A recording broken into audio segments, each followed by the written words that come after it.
This is the January 2024 Innovative Marine 200 EXT update. Overall, the tank's doing very well. There's a lot of new stuff to talk about. So I think I'll start at the top with the lights and move my way down. So first of all, as far as the lights, I did add, it's hard to see, camera girl, if you can dip down a little bit, maybe you can see back here in the back, I added a Reef Bright 50/50 XHO, that's good.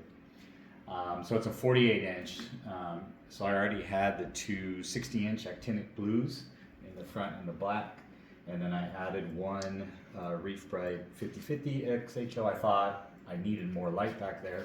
Turns out I did not. So I did a par reading. I went on BRS and ordered a par meter, and you can stand normal. Okay. So I ordered a par meter, and I was pretty surprised how much light I've got in this tank.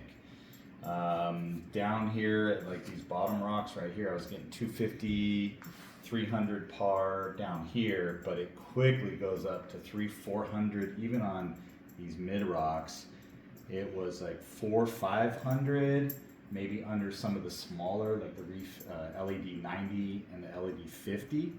It's about 400 to 500 right here, sort of mid upper tank.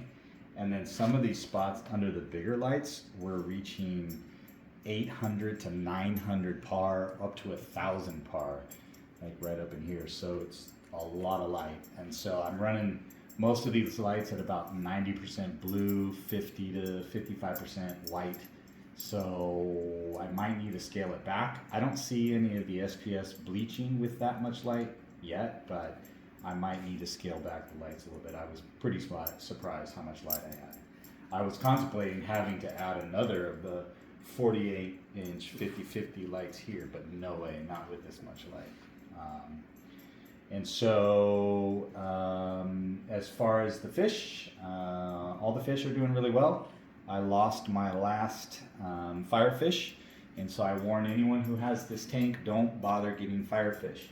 The net, the holes in the net are way too big, and they fly through, and I lost all of them. They all jumped out. So I'm now out all my firefish. Oh, the yellow watchman, camera girl, if you can, oh, he went back in. See if you can try to catch the yellow watchman down in that hole. Let's see if he comes back out. So the crazy part is that he was in my original Red Sea tank 4 years ago, and when I put him and the pistol shrimp, he's not coming out. All right, that's fine. You can zoom out. When I put him and the pistol shrimp in this tank, they lost each other. I haven't seen the pistol shrimp in months, and the yellow watchman ended up oddly pairing with a red fire shrimp over here, which was hilarious.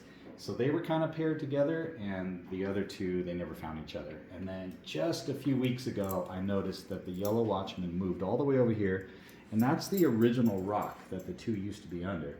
And he found the pistol. And so now the pistol and the watchman goby are paired up again, which is crazy that it was all this time. It took about 6 months.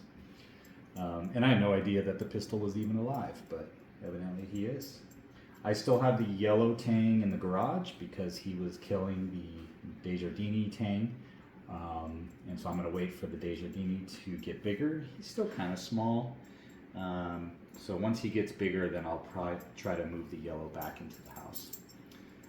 The blue tang has been kind of tearing up the Desjardins a little bit. I don't know why, but they seem to be getting better along a little bit better. Fish are being shy because they don't know you guys as well. So let me feed them to see if they come out a little bit more.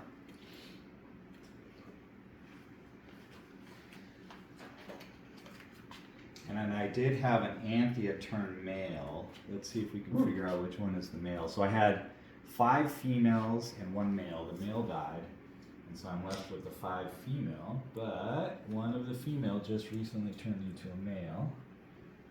And if he kind of flashes, you can tell which one it is. So let's see if we can get him to flash. There he is, right here. So he turned into the male. You can tell he's got the little dorsal spike different than the rest. So that's pretty cool to see him turn. That's about it as far as the fish. And then we'll talk about the new corals that I got. So my Christmas present to myself. Got a bunch of new SPS. There's the Bill Murray right there.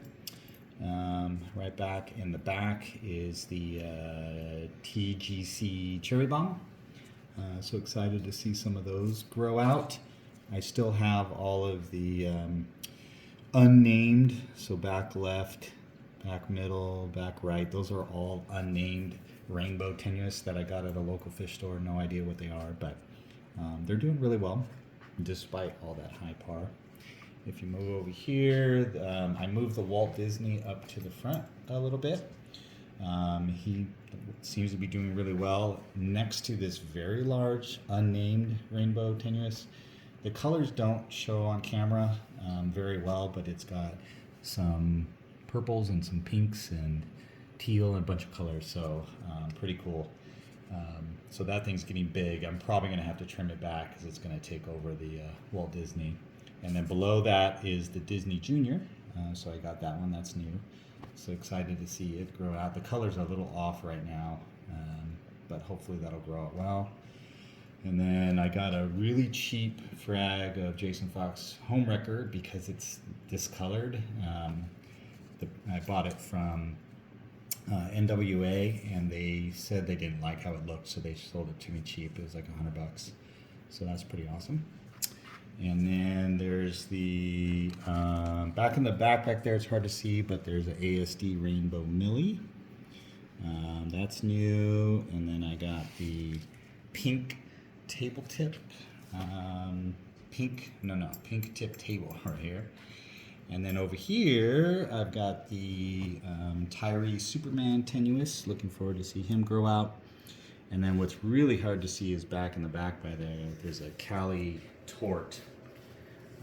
It'll be cool to let the Cali Tort grow out back there and be this blue Tort back in the back. Hopefully it doesn't get overwhelmed by the green Slimer, because that thing, like always, is growing mad. Well, that's it as far as the new corals. So a ton of new SPS, and it'll be exciting to see all of that grow out and try to compete with a lot of these other corals that are obviously quite large. And then moving down to the sump, I went ahead and turned the refugium area into a frag rack because I'm not running a refugium since my nitrates and phosphates are so low. I actually have to dose nitrate and phosphate 3 times a week. And so I turned that into a frag rack. I took one of my Red Sea LED 50s and just zip tied it to the mount that came with the sump, and that was the mount for the refugium light, and it worked great. Zip tied it right to it, and we'll see how stuff does down in the frag rack. I also added an overflow for the protein skimmer, and then I've got a float switch in it, which is hooked up to my new hydros, and so that way if for some reason this filled up too much, the hydros will kill off the protein skimmer. This is great because this lasts for way over a month, so I don't have to drain it very often. So that's great. And then if we move over to the right side of the cabinet, then the obvious big thing I did was the hydros. And so I went pretty much all in on the hydros. And I've got an XP8 back there, got an X10, got the 4-strip Wi-Fi strip. And then if you come over at this angle, you can see this angle. You can see better the Control XS, the Wave Engine V2, and then the Kraken. And then I also set up an IV that is connected to the X10. And it's only been running for about a week, but already it's getting pretty accurate. I used a hydrometer today to see what the salinity was, and it was spot on. And using Sala for the alkalinity is spot on. So I'm testing twice a day. The nice thing about the X10 is that you only use 3 of the dosing pumps to run the IV. And so the 4th one, which I haven't hooked up yet, but the 4th one you can hook up to your soda ash, and then the computer can then take the values of the alkalinity and can increase or decrease the dosing of the soda ash, and it can maintain stability of your alk for you, which is, you know, the most important. So looking forward to setting that up, and that'll be nice. And the great thing about the wave engine and the Kraken is that the Kraken I have hooked up over, let's see, I'll come over here, I'll move this plant. Watch out, baby boo. Baby wants to get in there. And so back here, I've got sort of a lot of my extra plugs, and I've got fans to keep them cool, because I have noticed that the Red Sea lights run so hot that if you use fans on top of the bricks seem to last a lot longer. I've only lost 1 power brick out of all of these Red Sea lights so far, and I've had them some of them up to 4 years. So that's worked really well. So these fans, and I cut holes in this little cabinet to keep airflow, and then down on the bottom you've got the little battery, and that's hooked up to the Kraken. So we'll close that back up for me, camera girl. And then if you just want to do a full tank shot, real slow. And so the nice thing is I did a test, and the Kraken, I pulled the power plugs and it kicked on, and I've got the wave engine running only the 2 max specs 350s, and it just cuts them down to low power, but it can run off battery for quite a long time, and it'll keep water circulating. And then I also ran one of my Jabo SOW4s in the Sump that also runs off the Kraken during a power outage, and so that'll keep water moving in the frag tank. And so basically those are the only things that run. So the Hydros shuts everything else off that's run by the Kraken, and only runs those 3 pumps at low power for however long the power is off. So and the funny thing is I did a test, and the very next day we lost power and it worked great. The only issue was when the power came back on, something happened with the Kraken, and it was running everything off 12 volt instead of 24 volt for most of the pumps. So that was an issue. Some of the pumps weren't working, so I had to actually reset the Kraken. But once I reset it, it's working great. So I'm really happy with the CoralView, with the Hydros app. It's really easy to use, intuitive. You can set all sorts of parameters and stuff. It's pretty amazing. Testing alk for me, it's going to keep my alk stable. So I've been really happy with it. And then I do have the Control XS. It's okay, you can stay back. It's got I've got a rope leak detector. It's controlling the protein skimmer in case it fills up too much. I've got a level sensor in my return chamber, so that if any time my ATO stopped working and I started to lose water level, it'll alarm if it goes too low. So that's nice. That gives some extra redundancy. And then I also have a temperature. I've got one in the sump and one up here. So 2 different ways to measure temperature. So if something ever happened with the heaters, I'll also get notification of that. So I really like the Hydros. I've been really happy with it so far. I haven't had it too long, but so far everything's been working really well. It doesn't ever disconnect, no issues whatsoever. So it's been great. So now we are going to move over to the garage.